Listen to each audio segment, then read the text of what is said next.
Hello everybody, and thank you for joining us for today's Freight in the City webinar in partnership with Teva Electric Trucks. Our event this afternoon will focus on the challenges of delivering goods into busy towns and cities and how vehicle technology can play an important role in helping to decarbonise freight movements. In particular, we're going to be exploring the potential for hydrogen in urban distribution operations. Often regarded as a future solution for long-haul HGV journeys, we've heard much less about hydrogen as a fuel when it comes to city deliveries, where battery electric is seen as the front runner. We're also going to explore today how the government plans to boost the rollout of sustainable fuels, such as renewable hydrogen, and the supporting infrastructure needed for the HGV sector. Today also marks the day that the government has launched its Transport Decarbonisation Plan, with an ambition to see an end to the sale of diesel HGVs by 2040, and those under 26 tonnes by 2035. That's just 14 years for a typical medium-duty urban distribution vehicle to make the change to zero-emission technology. So the time for action is already upon operators. We hope today's webinar will bring to life a technology already available to use today and help you begin to shape your own fleet's decarbonisation journey. I'm delighted to be joined by three exciting speakers today. Alan McKinnon, Professor of Logistics at Kuhn Logistics University, David Thackeray, Director at Teva Electric Trucks, and Bob Moran, Deputy Director, Head of Environment Strategy at the Department for Transport. Each will present in turn, followed by a question and answer session where we'll put your questions to the speakers. To ask a question, simply type it into the Q&A tab you'll find at the bottom of your screen, stating who the question is for. You can do this at any time throughout the webinar, and I will be able to see these questions and ask them directly to our speakers at the end. Today's session will be recorded and will be published on freightinthecity.com tomorrow for you to view back or share with colleagues. Okay, let's start today's session with our first speaker, Professor Alan McKinnon. Thank you, Alan. If you can come onto screen now. Thank you, Hayley. It's a pleasure being involved in this event. I hope you can all see my presentation. I'm going to be putting the use of hydrogen in the decarbonisation of city logistics into context by looking at what I call the bigger picture. I think some people these days are, in some sectors, are equating decarbonisation with hydrogenisation. Imagine that it's hydrogen which is going to be the main way of decarbonising. I'm not sure that's necessarily going to be the case in city logistics, so I think it's important we put this into context. I think it's always helpful looking at a little bit of the climate science just to give people a sense of how dramatically we are going to have to reduce our carbon emissions. This graph from Robbie Andrew, I think, shows this very well. It shows how precipitously we will have to reduce our carbon emissions to stay within a 1.5 degree temperature increase. And to put that into context, that will require us to reduce globally our CO2 emissions by 7.6% annually for the next 10 years.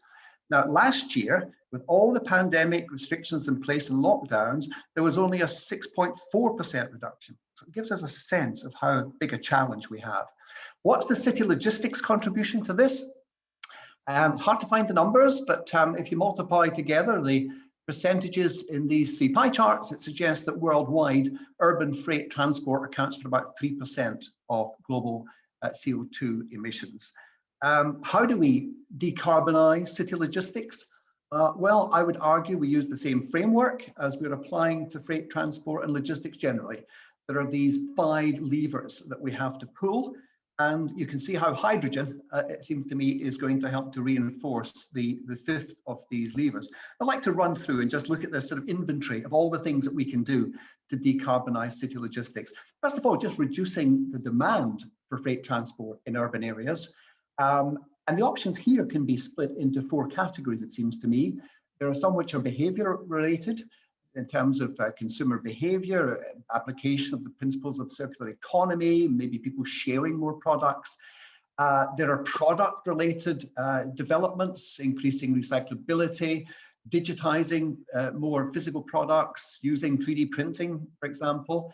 We can deploy land use planning to try to rationalize the pattern of freight flow in urban areas. That's very much a longer term development. And then in the shorter term, we can upgrade our vehicle routing systems in urban areas, deploying AI, for example, machine learning to route the vehicles more effectively and reduce the distances that they travel. Second lever is to shift freight to lower carbon transport modes. Major policy priority for interregional and international transport, but the potential for doing this in urban areas, it seems to me, is rather limited. It does happen in some cities, in Dresden, for example. They use trams to move freight, and in those cities with waterway networks like Venice and Amsterdam, again, we see quite a lot of freight being moved by those modes. Exceptional cases. What I think is a more general trend, which we could regard as a modal shift, is the move from vans to cargo cycles. Cargo cycle logistics around Europe is very much expanding at the moment. A study done in Portugal recently estimated that about 10% of van traffic could be replaced by cargo cycles, and that would reduce CO2 emissions by as much as 3/4.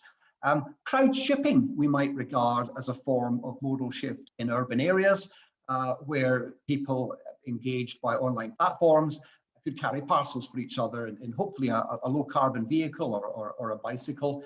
And then there, of course, are more innovative modes of urban transport yet to be developed at scale, above ground, underground, and also using surface robots as well. I mean, it's been shown that all of these things can yield a carbon saving.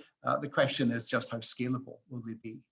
The third lever would see us improving the utilization of vehicle capacity in urban areas, which regrettably is rather low in many cases.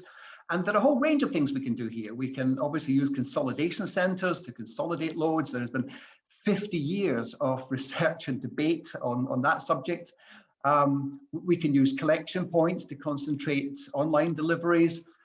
We can use what they call delivery and servicing plans, where companies channel their deliveries through a lead supplier. This is something that's been pioneered by Transport for London very effectively. We can encourage parcel carriers in urban areas to share their vehicles to a greater extent. We can deploy online load matching systems, which are currently being widely used in long distance transport. We could again use them more effectively at an urban scale. We can make more use of unattended delivery to reception boxes, which again would probably enhance load factors. And then if one looks at recent research by Westminster and Southampton University on the decoupling of deliveries from portering, again, that could have the effect of improving load factors. Unfortunately, however, there's another mega trend which is pushing in the opposite direction, which is the time compression of order lead times, with online retailers competing on the basis of speed of delivery, which regrettably is reducing load factors. And my worry is that with Internet of Things and the growth of automated replenishment, this may have the effect of reducing the use of our vehicles. The fourth lever improves the energy efficiency of freight vehicles in urban areas.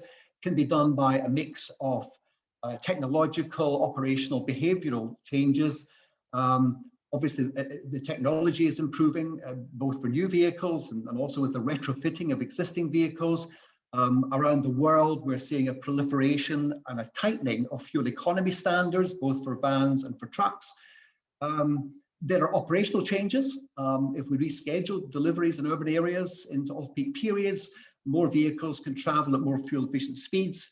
Again, academic research in this area suggested that in big cities around the world, if we send more freight out by night, we could save as much as 300 million tons of CO2 annually.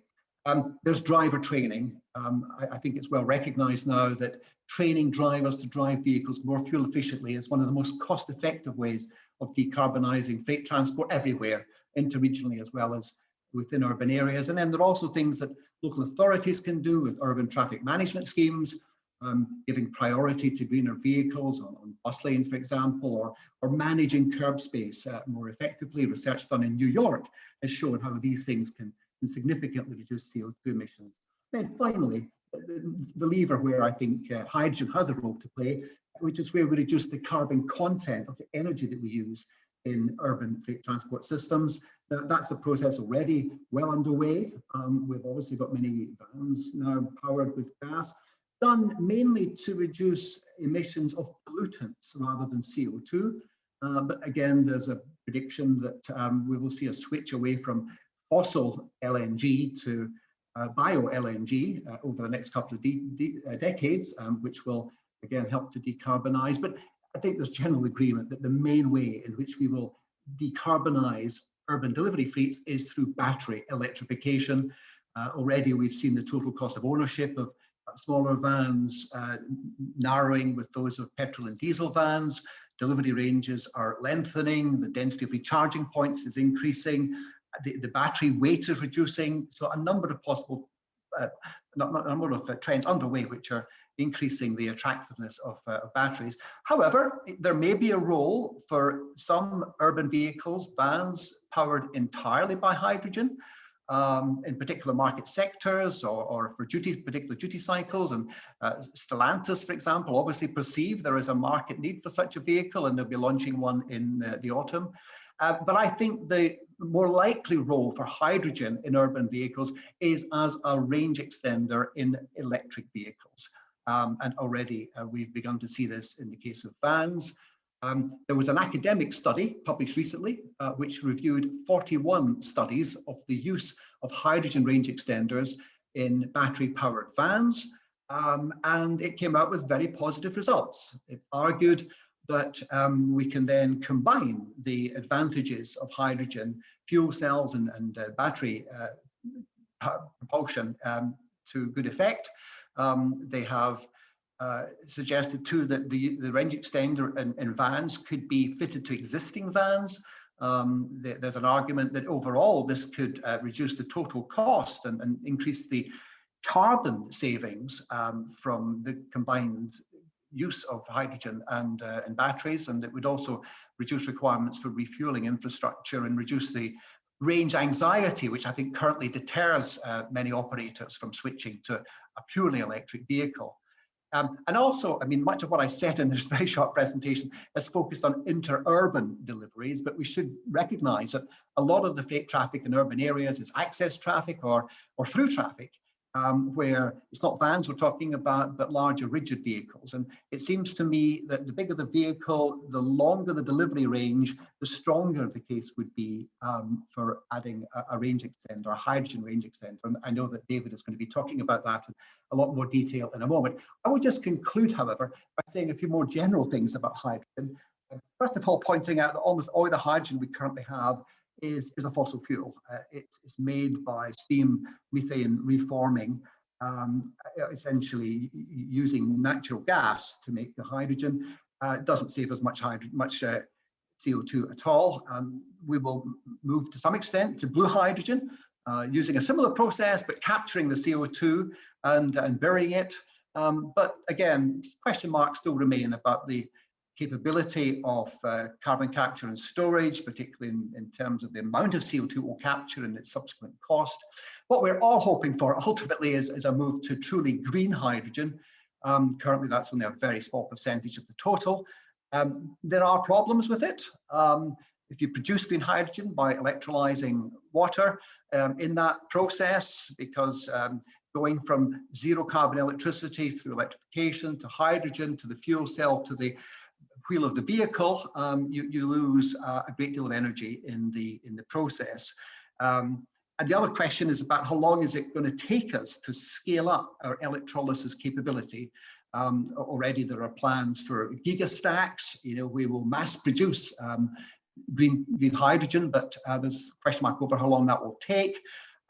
There's also the cost of that green hydrogen in the future. Okay, so just to end, I've tucked into the bottom right-hand corner of this slide my overall impression here, which is that urban applications of hydrogen, urban freight applications, it seems to me, will be niche. They'll be small, they'll be targeted, and their main role will be as in a supportive role to support battery electrification of urban freight vehicles. So that's a very quick run through. I hope you found that of interest, and there are my contact details, and I always like to flag up my book on decarbonising logistics. And at that point, I'll stop and pass over to David. Thank you. Thank you, Alan. That's fantastic. Thank you. I can see some of your questions coming in today, everyone. So keep sending them through on the Q&A tab if you'd like me to put those to the speakers at the end. Thanks, Alan. If you switch your screen off now, and I'd like to invite David to join. Thank you, David. Good afternoon, everybody. Just give me a second to do the old screen sharing. And can I confirm, Hayley, can you see that as you should be able to see it? Yes, all good. We can see that. Yeah. Excellent. So first up, thanks, Alan. A great sort of overview and introduction. What I'm going to try and do here from my perspective at Teva is to lay out how I think we can make sense of hydrogen as a transport fuel. And like Alan, I'll aim to get this done in about sort of 8 or 10 minutes or thereabouts.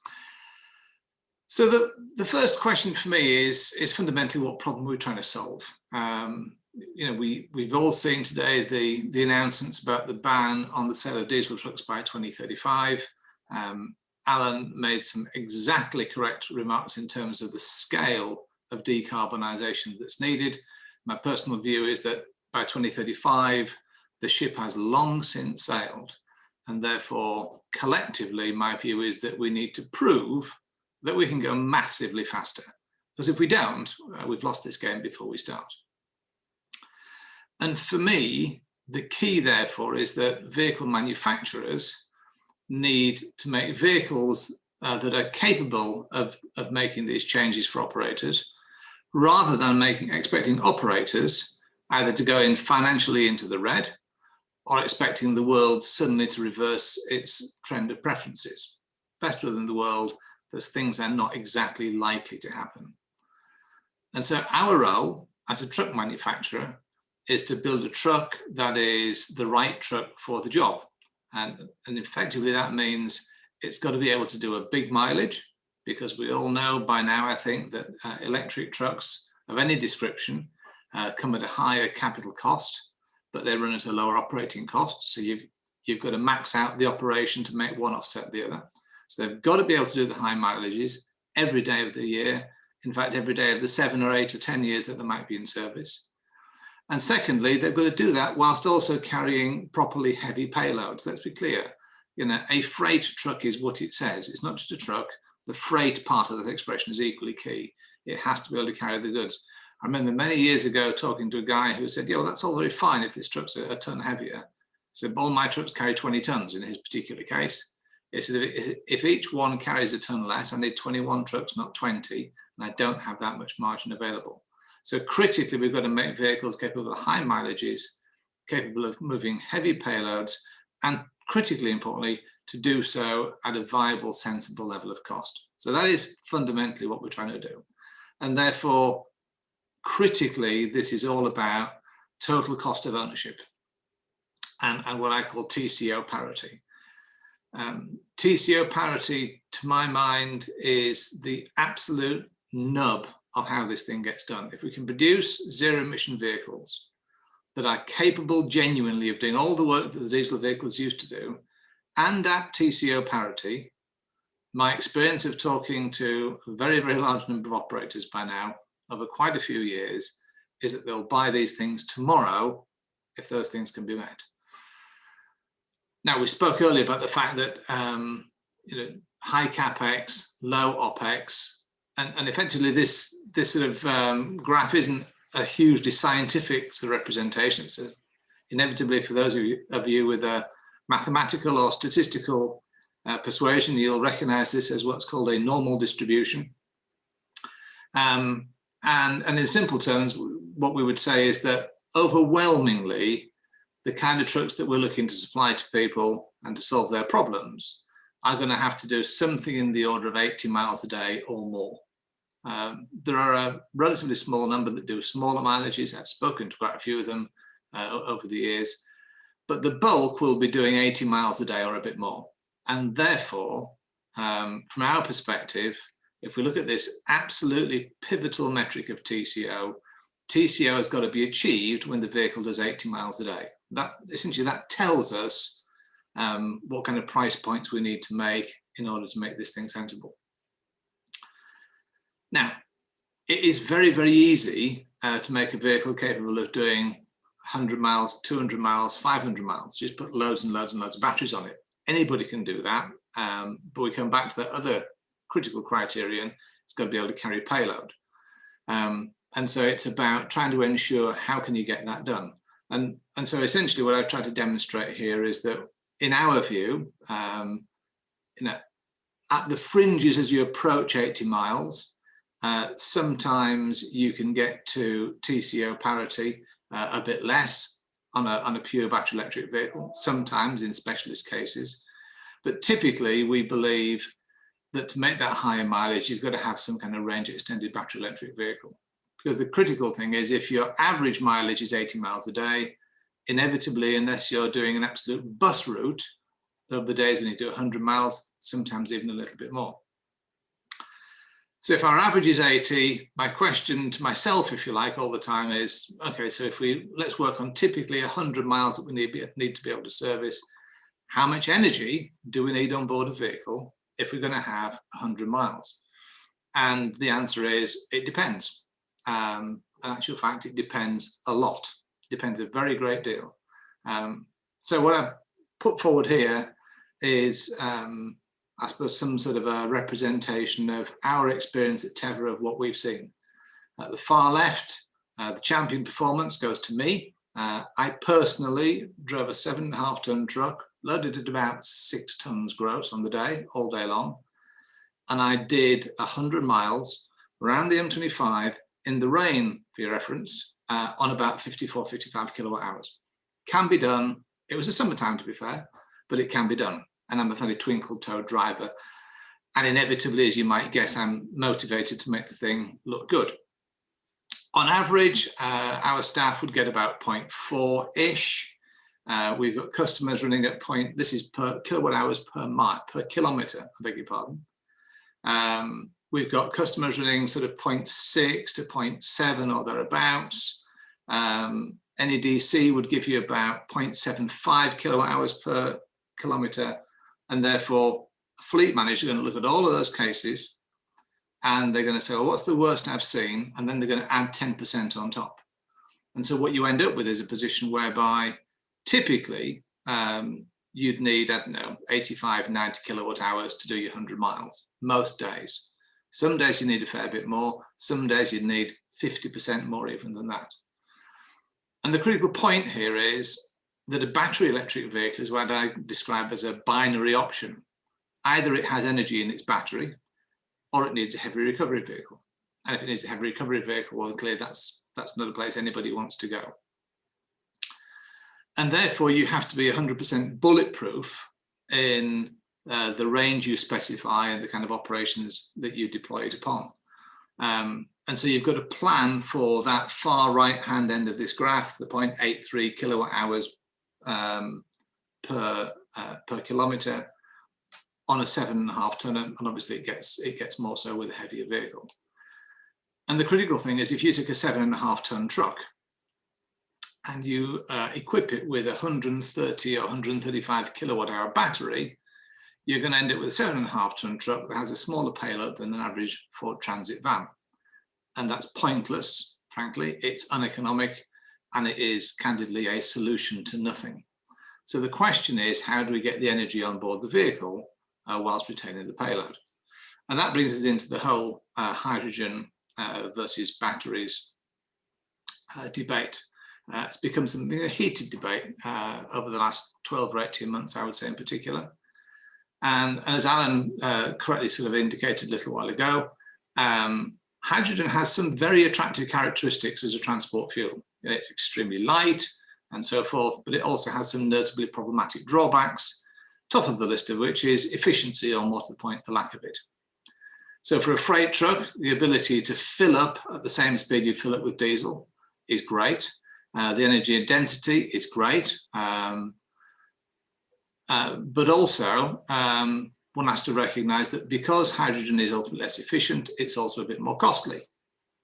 Now, theoretically, I would argue, on the grounds that you get roughly, and scientists of various forms will either agree or disagree exactly with the numbers, but I would say roughly you get about 35 kilowatt hours of truck energy from hydrogen for every 100 kilowatt hours of grid energy, so it's about 35% efficient.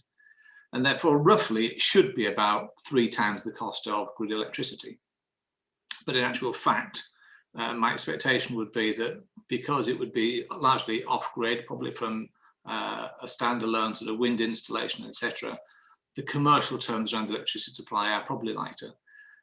So you're probably looking at roughly a position where hydrogen is about twice the cost per kilowatt hour versus battery electricity.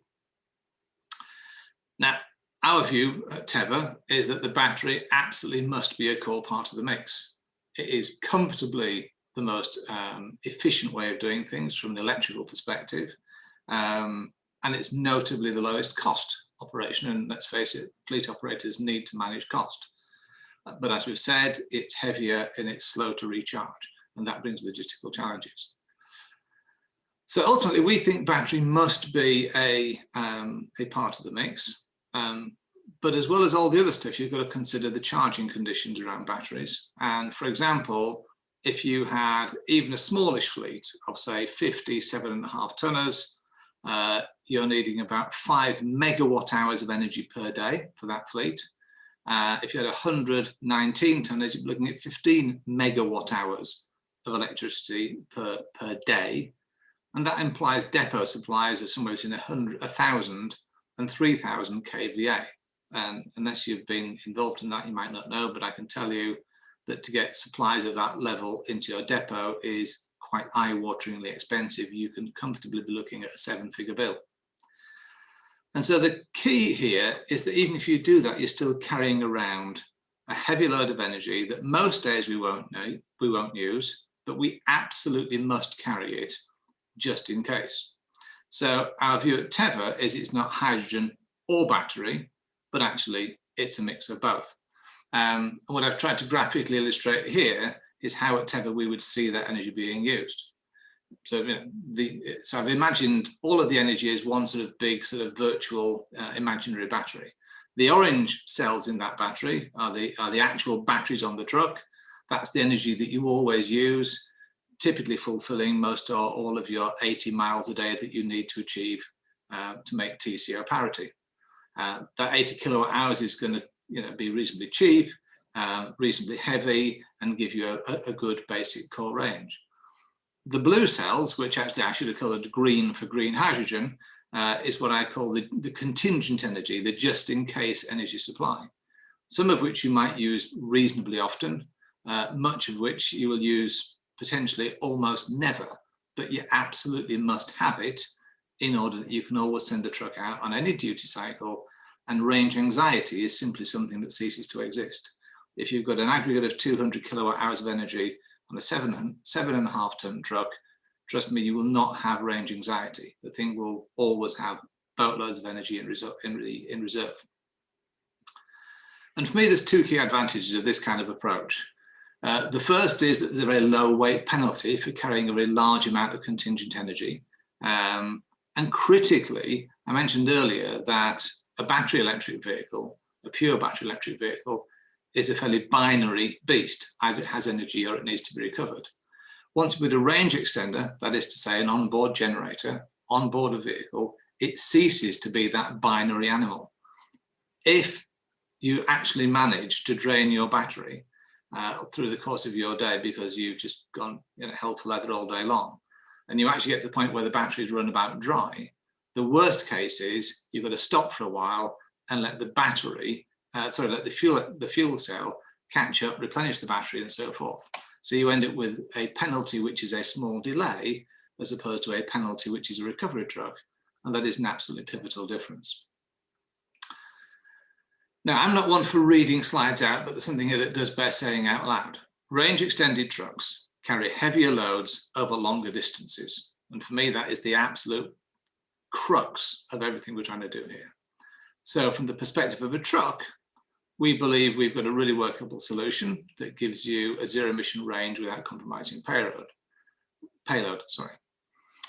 We use software to ensure that you always use the cheap battery energy first, and you minimize the amount of hydrogen that you use. So you're always genuinely using the hydrogen at the margin rather than at the core. And because the fuel cell is operating as a range extender rather than as a prime power source, it's much, much smaller. It's a much smaller power output fuel cell, and therefore it's far, far less costly from a capital perspective. And that brings the overall capital expenditure on the truck back within sensible limits. We looked at fuel cells as a prime power source 2 or 3 years ago, and it was prohibitive. Excuse me, I have an incoming call. Apologies for the noise. So the last piece of the puzzle, obviously, is making the hydrogen available. And let's be clear, as Alan said, it does need to be green hydrogen. Frankly, grey hydrogen from steam methane reforming is no better than diesel on a well-to-wheel basis. Somebody even argues it's potentially worse. Blue hydrogen, i.e. grey with carbon capture and storage, again, as Alan said, many questions about it, too deep to get into here, but in short, it may very well not be all it's cracked up to be. So we want green hydrogen, when it's readily available in the right quantity and in the right places. And to that end, we've set up an MOU and are working with a company called Vattenfall, which is a utility out of Sweden, to set up a system to produce and distribute green hydrogen. We expect there to be other partners in that mix, particularly around hardware for dispensing and storage, but that's a process that's already ongoing. So we continue to develop that program, but we expect that the large depots will easily be able to hold hydrogen on site, much as they do today with diesel, and have it delivered, quite possibly, much as it is delivered today with diesel by road. My calculations indicate that that would only add about 1 penny per kilowatt hour to the net cost, which is pretty marginal, frankly. In case of smaller operators with relatively, without the sort of potentially the scale or whatever to hold it on board on a depot, we expect that a relatively low number, actually, of highway hydrogen station locations will be sufficient. If vehicles routinely have 200, 300 miles of range on a fill-up, you don't need a hydrogen station every 20 or 30 miles in order to network the country.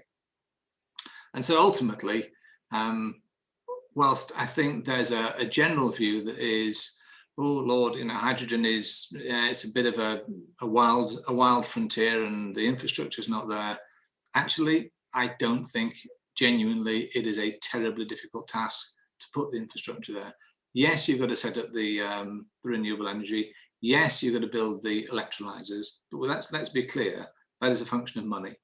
It's not difficult. Nobody has to invent any new mathematics to make it happen. You just have to invest the money. And increasingly, with the way the world's going, there are financial rewards available for capital, and capital is proving itself to be reasonably keen to come out to play. So for my money, that is not the end of the world. For us, that's still work in progress, but it is work that is well underway. So in summary, we believe we've got a relatively smart solution for how to bring hydrogen into a truck, and we believe we're building a pretty smart solution in how to bring hydrogen into the depot. And I think that is me done. There's my details at the bottom. I would welcome any questions either coming up after the next presentation, or if you want to catch me later, do so at your discretion. Thanks very much. Perfect. Thanks, David. That was fantastic. Brilliant. We're going to move on to our final speaker of the day, Bob Moran, Head of Environment Strategy at the Department for Transport. Okay, thanks, Bob. Over to you. Thank you very much, Hayley, and good afternoon, everybody. It's a big day for us here in the Department for Transport. I'm not actually in the Department for Transport, I'm here in my bedroom. But for all of us that work in the Department for Transport, we're about to press publish on what we think is the world's first, certainly the first from a major economy anyway, total plan on how we're going to decarbonise our transport system, specifically our domestic transport system. It's been a long and at times very challenging route to where we are about to get to today. And I'm sure that there are a lot of people on the call. Hello, 147 participants right now, who've contributed to this over the last couple of years, provided you with your thoughts. We had over 300 written responses to our setting the challenge document last March, and over 7,000 responses from members of the general public as well. There were many more emails and tweets that I received about this as well. So if that was down to you, then thank you on behalf of myself but most importantly, obviously, our ministers and Secretary of State, Grant Shapps. I think we are really proud of where we've got to today, and I hope when you see it that you like what we've done. So I'm going to take you through a little bit of what the plan includes, and then focus down very briefly on urban transport freight and urban transport, and then on hydrogen. So as I said, it's been 2 years in the making as this, and pretty much it's got harder and harder with every turning day as we've got closer to the finish line, because the ambition we have to try and tackle climate change is just increasing, keeps getting higher and higher and higher. So, for example, when we signed up to new targets for the 6th carbon budget recently, and carbon budgets are budgets, it's the amount of carbon that we're allowed to emit between a certain 5-year period. The 6th carbon budget is 2033 to 2037. That effectively brought forward all of the ambitions that we'd previously been working towards by 15 years. So that's effectively halving the time that we're talking about for the truck phase out date. But we're there now, and this plan covers just about every area of transport. I don't think it misses anything out. It sets out a path that I think is credible to achieve net zero carbon emissions over the coming years, not just by 2050. I mean, 2050, crikey, it's only 29 years away, actually. But more than that, it's going to deliver significant carbon savings to meet carbon budgets. But on the way, we have to be cutting as much carbon as we can as soon as possible. We can't leave things as they are until 2049. So let me give you a feel for what's in there. Ending the sale of non-zero emission road vehicles is fundamental. And we're down to all of them now. This isn't just about cars and vans, as you've heard or read in the press in the last couple of days. It's from the smallest mopeds and motorcycles, the smallest in that L category, right up to the largest HGVs. Maybe it's obvious that needed to happen. Perhaps you're saying, where are the vehicles?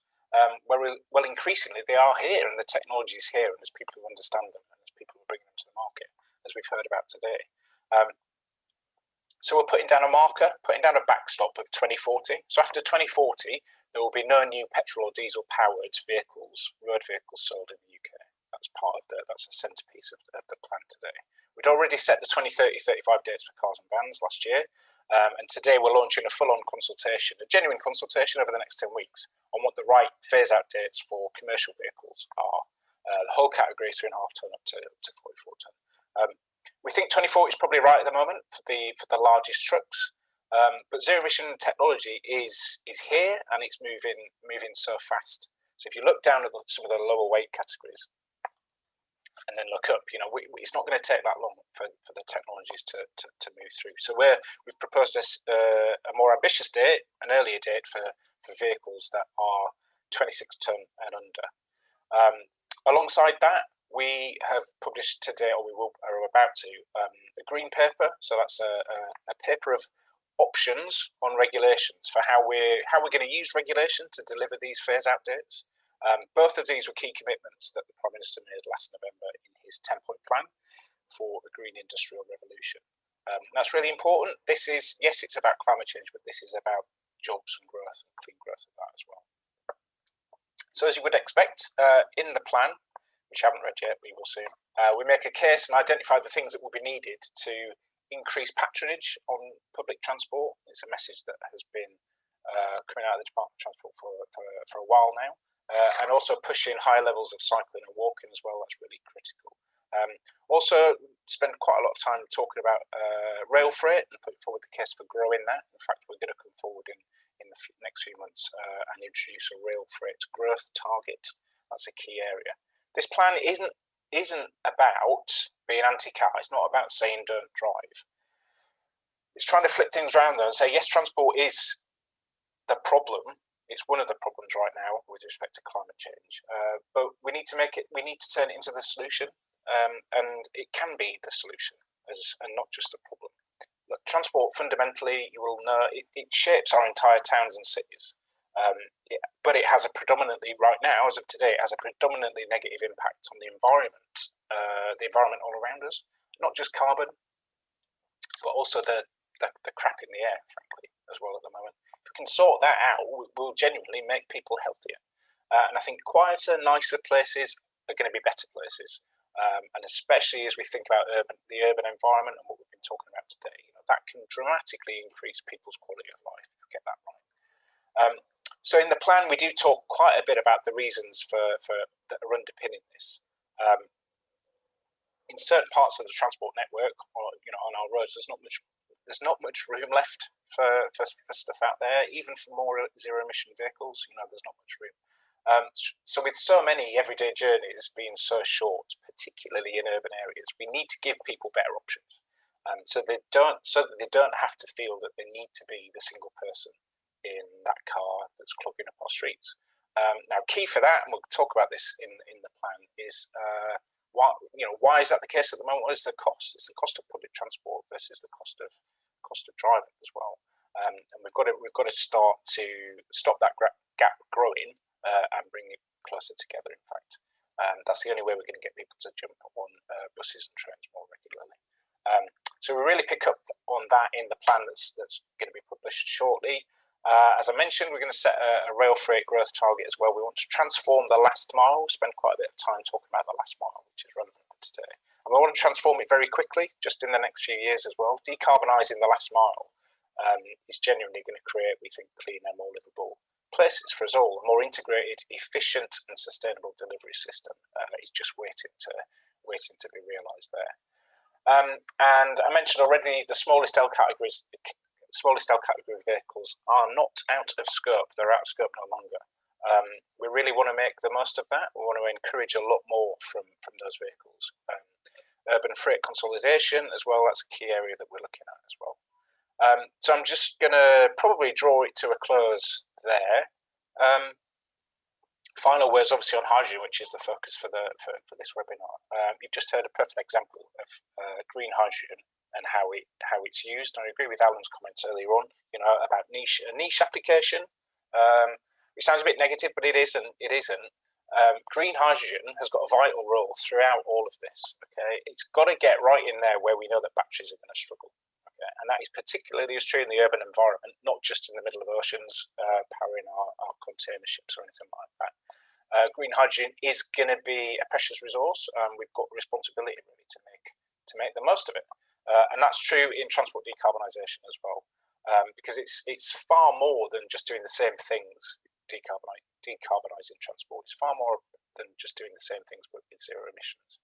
Transport is and always will be really essential and have a dramatic impact on people's lives. We're in the beginning. I guess we don't know what stage we're at yet of genuinely a green transport revolution. It's coming, it's happening all around us, and it's going to bring real positive change, and it can do, and it quite rightly should do, making transport greener and cleaner. Actually, hand in hand with that, you can make it easier, more efficient, and quieter. So I think on that note, I will pause, and I look forward to lots of tough questions, which hopefully I will have no excuse not to be able to answer, because we've got a plan for all of this now. So thank you very much. Good to hear it. Thank you, Bob. That's great. So if I can ask David and Alan to come back and join us as well on the screen. We have indeed got lots of questions that have been filtering through here. Let's kick off, if that's okay, Bob, while we're fresh from talking about the transport decarbonisation plan. Obviously, we've got a few questions around that. A few concerns around vehicle availability and basically the cost of, at the moment, the cost of zero emission vehicles and the availability of different types of vehicles for different types of job. How confident are you that that we're going to get to that ambition of 2035 and 2040? It's easier for me to say, I guess, having sat in the Department for Transport for 20 years. I did used to work in the automotive industry, but I'm ever the optimist. I think we will. Technology moves so quick and so fast, and I think in commercial vehicles, I always think back to kind of real example. 10 years ago, I was working in the office for low emission vehicles. We were trying to kickstart the market for electric cars. Alongside us, electric buses came along. Okay, and they were far easier for that technology in the early stage of technology to get into buses. And because of the different duty cycles and use cases, buses have overtaken quite dramatically. I feel the same thing is going to happen from commercial vehicles. Yes, purchase price right now, there is a mismatch, but on TCO, we're almost getting there. And when businesses look at, business looks at TCO rather than the sticker price. So I'm genuinely confident that the pioneering, fantastic engineering and skills of our industry will help the global industry to deliver this, and that we don't have to worry about 2035 or 2040. It's important right now that we set down that marker to say this is the direction we're going, but it is also important that we go as fast as we can. Okay, thanks, Bob. Does anyone want to add to that, David, at all? Yeah, I suppose inevitably, you know what I'm going to say in terms of vehicle availability. Yes, of course we can. I mean, at the risk of being potentially mildly controversial, if you look around, you can see essentially ready to go EV trucks from Renault, Volvo, Mercedes, from memory, MAN, DAF, either in Europe or in their Packard brands in the US, etc., as well as ourselves. So we're already able to build vehicles. It's purely a question of getting them to scale. I read one of the questions on the chat that said, how many type of vehicles do we expect to see? I can tell you that we are planning to produce about 650 vehicles in 2022. That's next year. Yeah, that's next year. And about 6,500 in 2023. Those by that time will be UK, Europe, and North America, and probably about 10,500 by 2024. So we are looking to make our contribution to what I consider is a need for electric trucks at massive scale. Let us be bluntly clear. This is not easy. If it was easy, we'd have 10,000 vehicles out there already. It is difficult. There's a lot of very smart engineers out there. Mercifully, a lot of them work at Teva, and they are getting it done. And to a large extent, the vehicles that the big OEMs have available today are priced at eye-wateringly high numbers, and I would argue that points towards the desires at the board level of those large OEMs as to where they want to sell their vehicles, and they have a preference, I think, in the short term for selling Euro 6, into which they've made billion-dollar investments, and they need to get that amortized. So there is an amortization game going on right now, much more than there is a massive, unfixable technical challenge. I think that where we do still have a technical challenge is around the long-haul articulated transportation. Electrifying that is genuinely difficult right now. But if there was the financial and political will worldwide, the manufacturers of the world are capable of making a switch to full EV tomorrow. End of. It's a fact. Okay, thank you. No, thanks, David. Bob, I'm sure we haven't seen the plan yet, but I'm sure there's a lot of detail in the plan, which I believe comes out later today. Is that right? I've had a few questions asking for when it's published. Is it later today? All right. Yep. It's coming very shortly. The Secretary of State of Transport's just stood up in the House of Commons, and it's right that they should hear about it first. I'm afraid that's our democracy. But it should be online in any minute. Okay, lovely. That answers a few of the questions coming in. Perfect. We've come to you, Alan. We've got a few questions around how to increase, well, if we say, obviously you gave us some really good examples of some different steps that could be taken in cities to decarbonise, everything from urban consolidation to extended delivery time slots, overnight deliveries, all sorts of things, behaviour change. But there's lots of individual things going on, and there's some great work going on with individual operators, but how do we scale that up? How do we get that to happen everywhere? Is it something that needs to be mandated from a national level? Perhaps that's something that's in the transport decarbonisation plan. Is it something that needs to be at city level? But then we have issues around different standards in different cities causing problems for operators. What are your thoughts around how we scale it up? I'm always amazed at the amount of creative thinking there is in the city logistics area, but unfortunately, I think there are lots and lots of curiosities, but very few game changers. And the challenge is always, it seems to me, disseminating good practice, things that are found to work, and then combining them in a way that allows us to achieve deep decarbonisation, which we will really require. So, I mean, I think there's a role for all these stakeholders. I think government has a role, really, to try, but I think local authorities, municipal authorities, again, should be allowed to innovate and to trial, as indeed they have done in the past.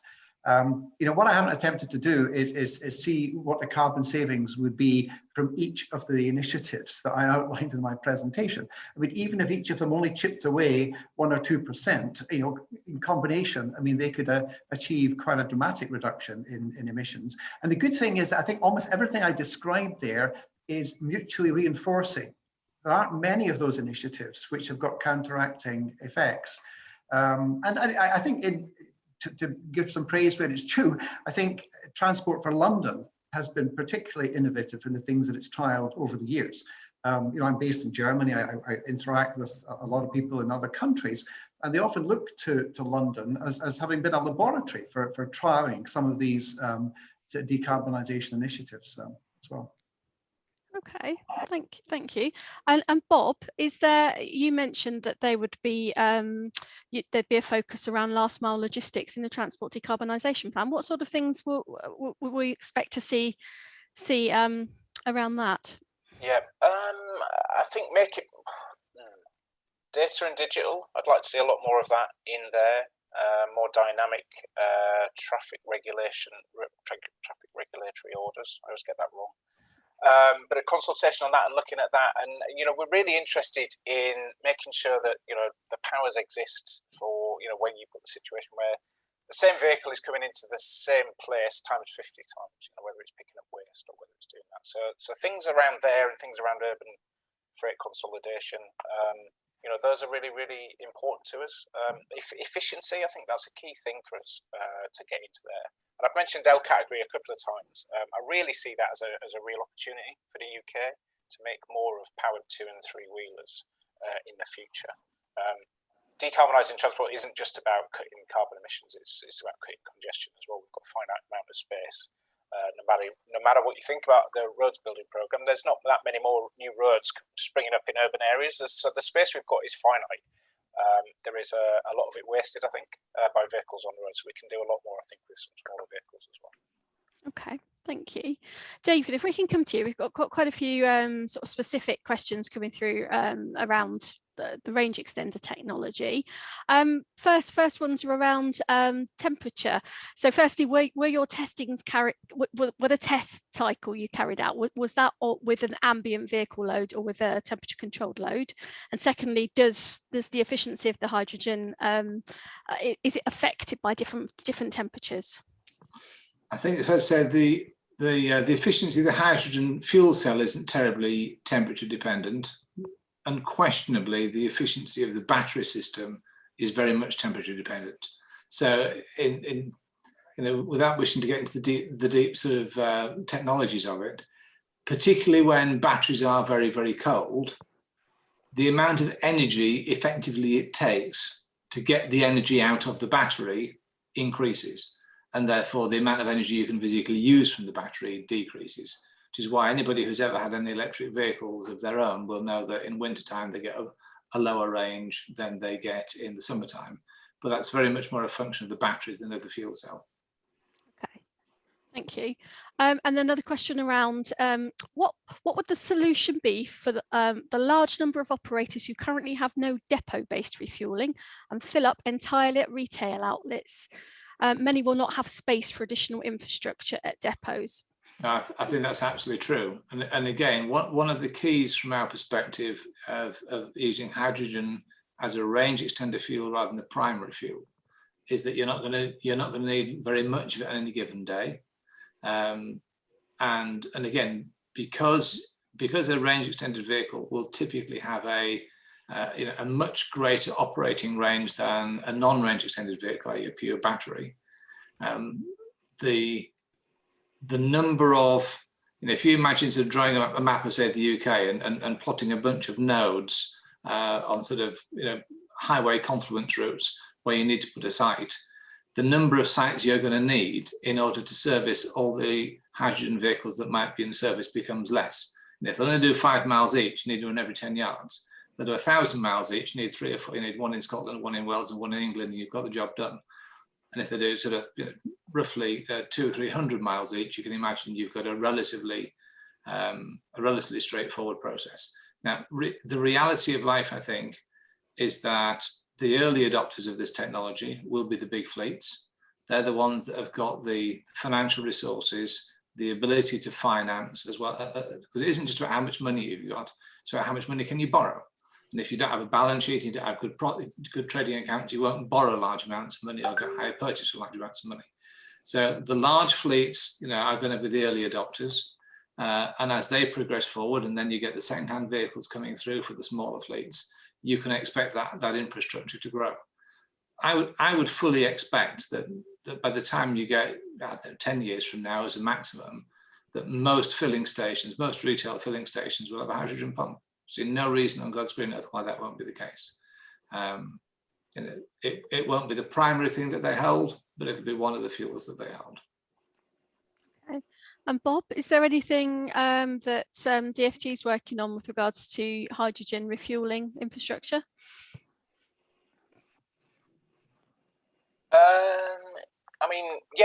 We support it already, and we have turned a number of private hydrogen. We paid to turn a number of private hydrogen refueling stations into publicly accessible ones, and we are continuing to support hydrogen vehicles that we've helped get onto UK roads and help with the costs of that at the moment. We're still supporting. This year, in fact, we're creating a hydrogen transport hub on Tees Valley, and that's a really, really important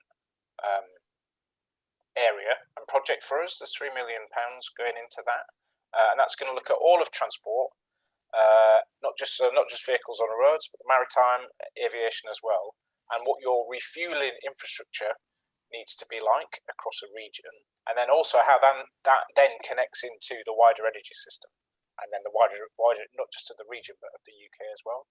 So we're really quite excited about that, and that's going to be the kind of focus point for our R&D spend around hydrogen transport at the moment, trying to make that work in a system, not the UK-wide system, but a Tees Valley system. And we're hoping that the second one of these hubs as well is going to open up in Holyhead as well sometime later this year. That's interesting. No, thank you. David, just still on the subject of refueling, isn't there some sort of mobile refueling system? Is there something whereby you could just have it delivered, small amounts delivered to the site? You don't necessarily need a big a big storage facility, do you, if you're only using it for a few vehicles? I think that's probably true. From my perspective, that is still learning that's ongoing. In actual fact, I shall be up in the northwest on Friday, looking at a small-scale hydrogen installation at one of the large supermarket chains. But yeah, my belief at the present time is that it would not be unfeasible for hydrogen to be delivered to even a small site, very much in the same way as any other industrial gas might be. It's a gas that exists in a tank, in a compressed form, and the delivery of compressed gases in tanks to large and small industrial sites is a very mainstream thing. Ask something like BOC or Air Liquide, and they deliver gases by road to companies up and down the land today. I don't see any good reason why hydrogen should be notably different. It's just a different kind of a tank. Okay, thank you. And is there any issue with loss of stored hydrogen if the vehicle's not used? over a certain time? Honestly, don't know, but I'll go and find out. Lovely. No, it's okay. Okay. Questions here for you, Bob, around the future of the Category B licence that allows 3.5 tonne vehicles to be driven at 4.25 if powered by an alternative fuel. Is that something that you're able to answer? Basically, the current derogation expires in 2023, so we're being asked if this is going to continue beyond that point. I'm afraid that is not my area of expertise. No. I apologise if I should have revised that ahead of this, but I was reading my hydrogen chapter of my transport decarb plan, I'm afraid. I'm sorry about that. What's the best place for people to get that information from? Which? Yeah, I don't know that either. DFT somehow. How do people contact DFT? Yeah. Well, they can email me if they want, and I will. I'll make sure you connected up to the right. Thank you. Right place. Thank you. All right. And there we've got some questions around driver training, David. Driver training and workshop technician training. Do you need any specific training for handling and maintaining fuel cell vehicles? I think it's fair to say you will need some. I think if you're looking at electric vehicles, I think the need for high voltage safety training is probably more important than it is for hydrogen. For what it's worth, I think that in so many ways, and people worry about hydrogen, it's this and it's going to explode and all the rest of it. It would be my view that a vehicle running around with 10 gallons of a humongously explosive compound like petroleum spirit in a simple tank with a screw top is altogether more hazardous than a vehicle carrying hydrogen. Like any new technology, new tech, whether it's alternative fuel tech or just further advanced tech, people will need to be trained and develop appropriate competencies on the right pieces of kit. But certainly where it comes to high voltage training and the companies that we're dealing with, we are working with them to ensure that they're either in-house or preferred supplier third-party workshops who've got the necessary skills and capabilities. It's evolution, not revolution. Okay, thank you. We've had a few questions coming in, about 3 questions around about battery disposal. What do you do with batteries, end-of-life batteries, and how environmentally friendly is this if we're all meant to be moving to electric vehicles? Bob, is that something you'd be able to shed any light on? Put you on the spot. Are you about question? Is it just a general kind of? It's really just it's a regulated area. And is it some? I mean, is there something that are there trials going on? Is there something that's being looked at for an environmentally friendly way to dispose of batteries? I think reuse before you start getting into recycle.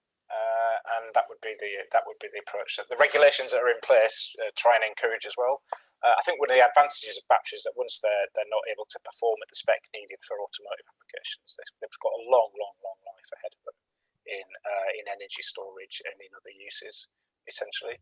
So it's more about the secondary use rather than absolutely. I think this image of electric vehicles in electric batteries in electric vehicles sort of being piled up outside the place where they came from, after 5 or 6 years is a bit out of date now. I think batteries are a wonderful thing with a very, very long life. If I could add to that, it's interesting because at Teva we joined a government-funded program called Valuable with a bunch of other sort of syndicate partners, and that was specifically looking at both the recycling and the second lifing of batteries. So by way of example, the batteries that we use, lithium iron phosphate, are reckoned to be good for about 2,000 charge-discharge cycles. That gets them down to about 80%. 2,000 cycles, if it was 200 odd days a year, is about 7 years to get put into some perspective. But then there's still 80%. So you imagine you've got an 80 kilowatt hour battery pack and it's down to 80%. It's a 64 kilowatt hour battery pack. 64 kilowatt hour battery pack would power the average family home for about a week. So it's a big battery. So then, as Bob says, yes, you would expect them to go into static storage, off-road, or for things like non-road mobile machinery potentially. And then actually what you start to find is that there's then, as there are many companies out there who are starting to look very, very closely at how to recycle the lithium out of batteries and what that costs and what it delivers. And you start to look at the calculations around the crossover point between when is it more effective to start to recycle the battery rather than continue to reuse it, simply based on economics. So the first is that your battery should certainly go 4,000, 5,000, 8,000 cycles, which is many, many, many years, into decades pretty much before they need to be recycled. There are companies out there who are starting to look at how you recycle them and actually break down the materials and to reuse so that actually you'll get to a point where you've got more reused lithium, recycled lithium in batteries than freshly mined lithium. And therefore the cost of recycled lithium versus the cost of mined lithium then governs whether you recycle it, whether you reuse it, at what point. So yes, I think in short order, it's not a significant concern. It's more about the economics of reuse versus recycle. Okay, thank you. And here we go. Tire and brake emissions / contamination from vehicle. I guess this is for electric vehicles as well. It's not specifically hydrogen, but is anyone looking into the emissions coming from tire and brake use, particularly in an urban environment? Anyone want to tackle that one? Yeah, I'll play. Go for it, David. So tire, ultimately, I think it's broadly fair to say, and Alan, Bob, shoot me down if you think I'm wrong. But a vehicle of a given weight doing a certain number of miles around a certain number of corners, etc., will tend to produce a fairly constant level of particulate emission from its tires, from the ground up rubber. I don't think EVs are going to make any difference to that. Our view and our experience from working with customers is that where you've got regenerative braking on vehicles, and therefore you're using far less of the traditional, what I would call friction brakes, discs and pads. The particulate matter that comes off brake pads is one of the larger contributors to vehicle emissions. In fact, I think there was an interesting study, but Alan, you'll have seen it from King's 4 or 5 years ago, I think, that looked at that kind of stuff. And therefore, the particulate emission from the brake pads you would expect to be down by 2/3 to 3/4, I would argue, from an electric vehicle versus a traditional vehicle, simply because you're not having to use the friction brakes because you're using regenerative braking instead. That would be my view, but possibly a slightly biased one. Alan, anything you'd like to add to that? Yeah. There's black carbon, and so the braking causes, and the tire rub, contributes black carbon. I mean, these very small black particles, which are actually a greenhouse gas. And it's only recently that people have begun to realize just what a contribution black carbon pollution makes to global warming. So I think many people imagine when we go to electric vehicles, there'll be no emissions anymore, particulate matter will cease to exist in the atmosphere, but we shouldn't overlook the fact that there'll be black carbon coming from other parts of the vehicle, and they won't just cause an air pollution problem, but it will also cause a global warming problem. So we shouldn't overlook that. Thank you. Did you want to add anything to that, Bob? Yeah, it's a really, really important area. We can't assume, and we don't assume, electric vehicles, zero emission at the tailpipe, suddenly are emission free. This problem with particulates in particular is something that we are spending time and money and effort on to research. So that's a key area of research for us. And I assure you, everybody, it is not forgotten. It's something that we're very active on. Thank you.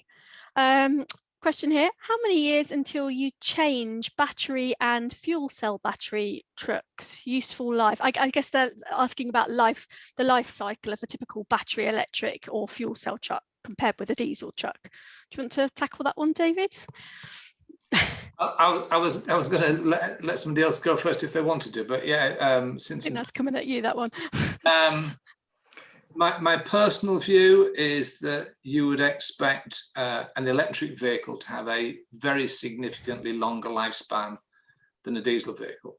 I grew up in road transport. My dad joined his dad in 1950, and quite literally about every 6 or 7 years since my dad joined his dad back then, there's been some kind of a change to construction use regulations, be it weights, lengths, Euro standards, whatever it might be, that have forced an ongoing renewal of fleet. Interestingly, you go to North America, the average age of a heavy truck in North America is 14 years. Average, not the oldest, the average. Our average is probably about 5 or 6. The electric vehicle inevitably has massively fewer moving parts than does a diesel vehicle. And as a zero emission at the tailpipe vehicle, it's difficult to imagine how it's going to get legislated off the road because of its emissions or whatever else. For all of those reasons, I would actually argue that there is good reason to believe that as we move to electric vehicles, one of the slightly unforeseen consequences will be much, much longer vehicle replacement cycles. And that's going to have an impact on, frankly, how manufacturers have got to design door hinges, floor coverings, seats, and all the other wear points that drivers beat up in the normal course of events. So yeah, and let's be fair, buses and coaches already operate to those sort of lifespans, even in the UK and in Europe. So yeah, I personally think it'll be a much longer replacement cycle for electric vehicles. That equally will also help to amortize the higher capital expenditure. Yeah. Can I also take a global perspective on that? Because, we export a lot of second-hand vehicles into the developing world, yeah? And to some extent, the residual value of vehicles are reflected in the price of those vehicles when they're sold overseas. And one thing we need to consider in a bit more detail is how that global supply chain in used vehicles, feeding a lot of third world countries, how that's going to be affected by this transition from diesel vehicles to, because as you say, David, we're going to be operating them over a longer lifespan. And so unless these countries start buying new electric or hydrogen vehicles, they're going to have a long time to wait before these vehicles enter the global supply chain for imported vehicles. So I think that's another factor we have to consider. I think that's absolutely right, and ultimately what it demonstrates is that as we go from Euro 4 to 5 to 6, what we tend to just export our pollution and keep our house nice and clean, and let somebody else sniff the other stuff. So yeah, that does, as you say, it brings forward an additional facet to the global challenge, because those third world countries, if people think that in the UK the smaller operators struggle to finance the new technology, well, add another order of magnitude of difficulty if you go to Central Africa, poorer parts of India, Latin America, and so forth. Way bigger challenge.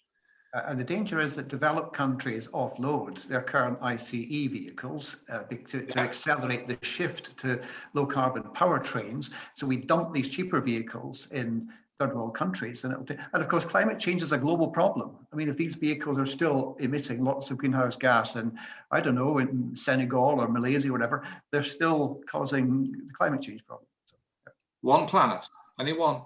Sure. Thank you. Got questions around retrofit actually. Say for example, you've got an existing fleet of 10 electric vehicles. Could you pop on a small fuel cell range extender? Is that a possibility? Economic is the short answer.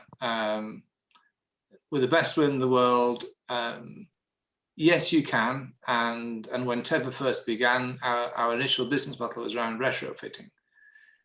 And to put it sort of reasonably bluntly, we quickly found that retrofitting is mechanicking and scale is manufacturing. So yeah, retrofitting is not a way I don't believe that this is going to happen. I think, what I would call a 2 beers conversation, but I can imagine technical approaches that would possibly make retrofitting, especially in the third world, maybe one of the ways forward.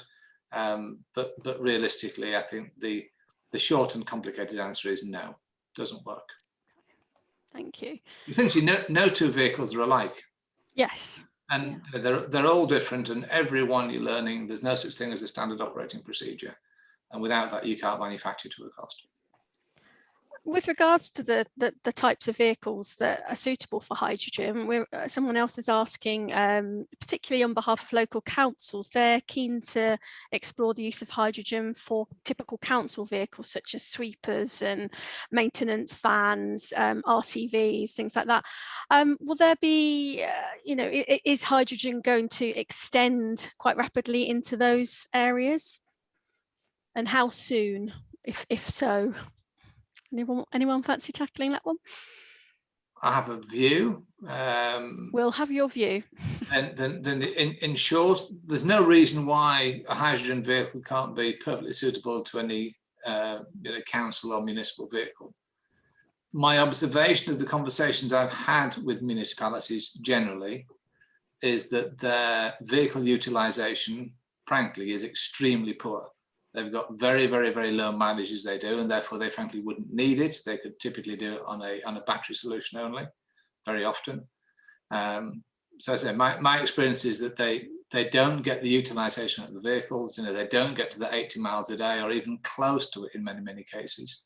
And therefore they're not consuming the diesel and offsetting the diesel burn to make it an easy business case. So ultimately, I think municipalities should be thinking about, what works as an electrification solution. And to be clear, we would sell somebody an all battery vehicle or a hydrogen range extended vehicle, depending on their needs. And I've got a particular customer who will remain nameless because it's right and proper. They've got a vehicle that they're very, very keen to go to hydrogen, to electric, but they're doing about 60 miles a week. So the only question for them is how small a battery can we put on the vehicle to maintain the appropriate level of operating voltage. So as I say, it isn't a question of how can we use hydrogen. It's actually now how can we build a zero emission vehicle that fulfills our duty cycle in the most cost effective way. I get it from municipalities, and they might want all the electrification they want, but they've also got to look at elder care and child care and policing and social care and so forth. They've got 1,000 calls in their budget. So they more than anybody have to be mindful of what is the most cost-effective solution. I would argue that quite often pure battery would suit them better than hydrogen. Okay, thank you. Got one here for you, Alan, earlier. It's not specifically hydrogen related, but more on your talk around decarbonising urban logistics. City consolidation, is that only going to work if mandated by government, someone is asking? City consolidation centres. As I said, city consolidation, they've had a very long history, and there have been so many failed attempts over the years to establish urban freight consolidation centres. Very often they get subsidised initially, and then when the subsidy is withdrawn, they fail. But there are some existing viable systems, I think, in London that are the construction consolidation centres, for example, which I think run on a perfectly commercial basis. I think what we're also seeing is a proliferation of micro hubs, these very small consolidation centres, often linked to the move to cargo cycles. Because I think the other important point here is we're in the midst of a retail revolution at the moment as we switch from conventional retailing to online retailing.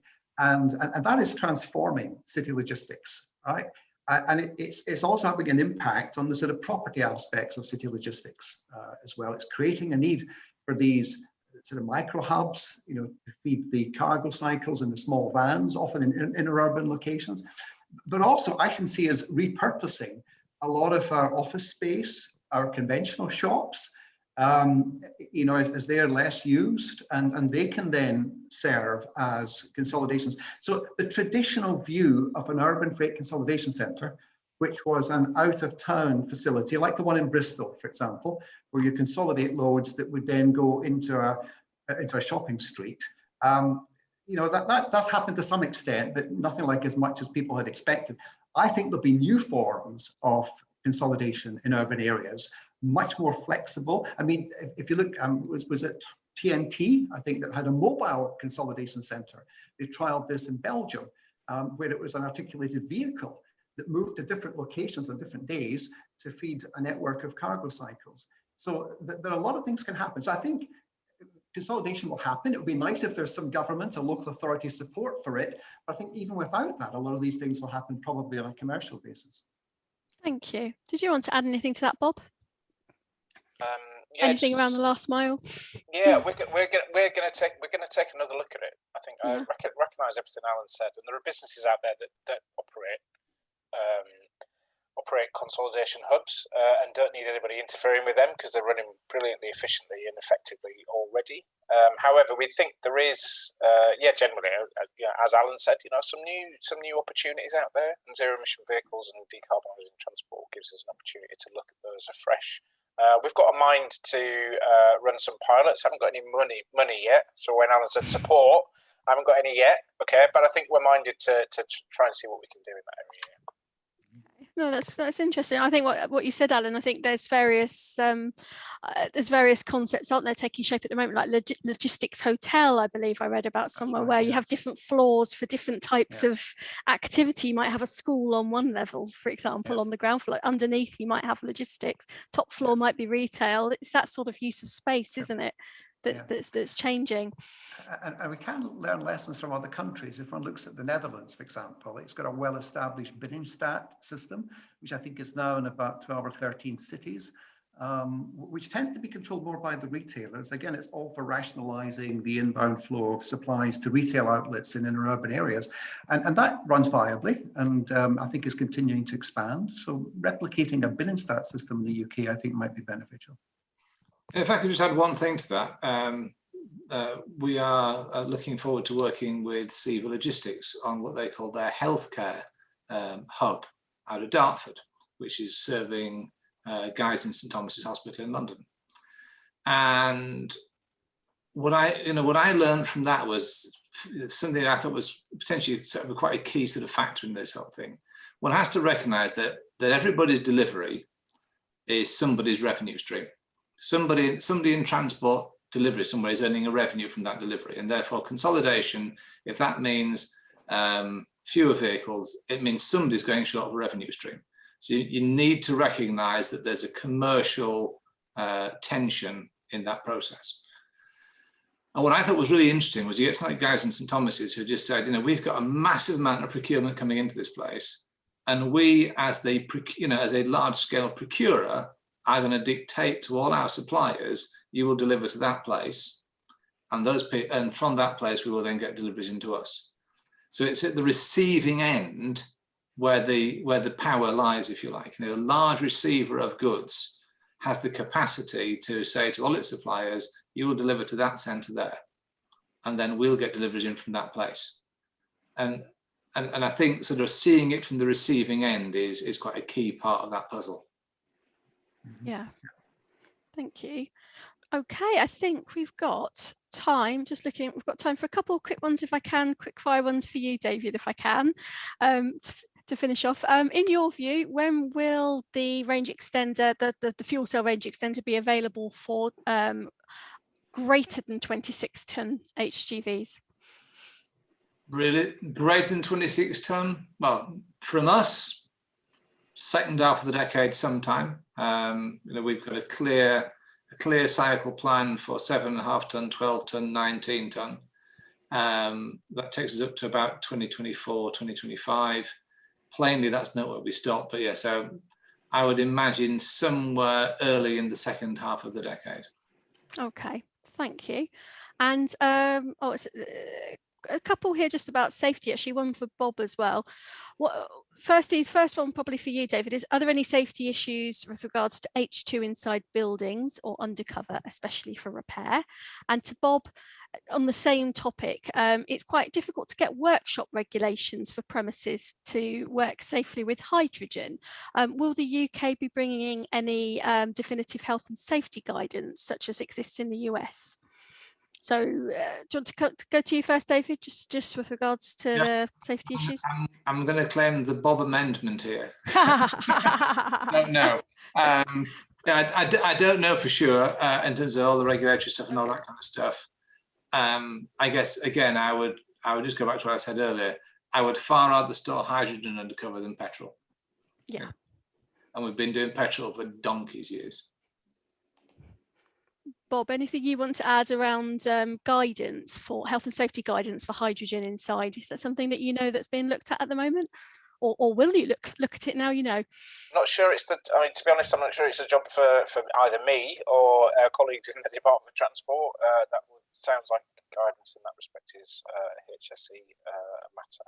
Again, if I can help find the right person to talk to, if there's a genuine problem out there and people can't get help. If it was just an interesting question, then I'm sorry that I couldn't provide you with. It's quite specific, isn't it, that one? Yeah, no, don't worry. If anyone has any questions that we've not been able to ask today to our panel, do send them in to the Freight in the City email address, and I'll happily forward them on to our speakers today. I'm sure they'd be happy to take any questions that we've not covered today. So I want to say a big thank you to everyone for joining us today. I hope you've enjoyed the session. We've had 3 great speakers. It's been really interesting to hear your views on the topic, so thank you very much for joining us. And the recording of this will be live on the freightinthecity.com website tomorrow. You'll all be emailed a link as well, I believe, so you can just click on it if you want to view back or share with a colleague. Okay, so that's it for today. Thank you ever so much, everyone. Goodbye. Thank you. Thank you. Bye, everyone, and thanks for joining.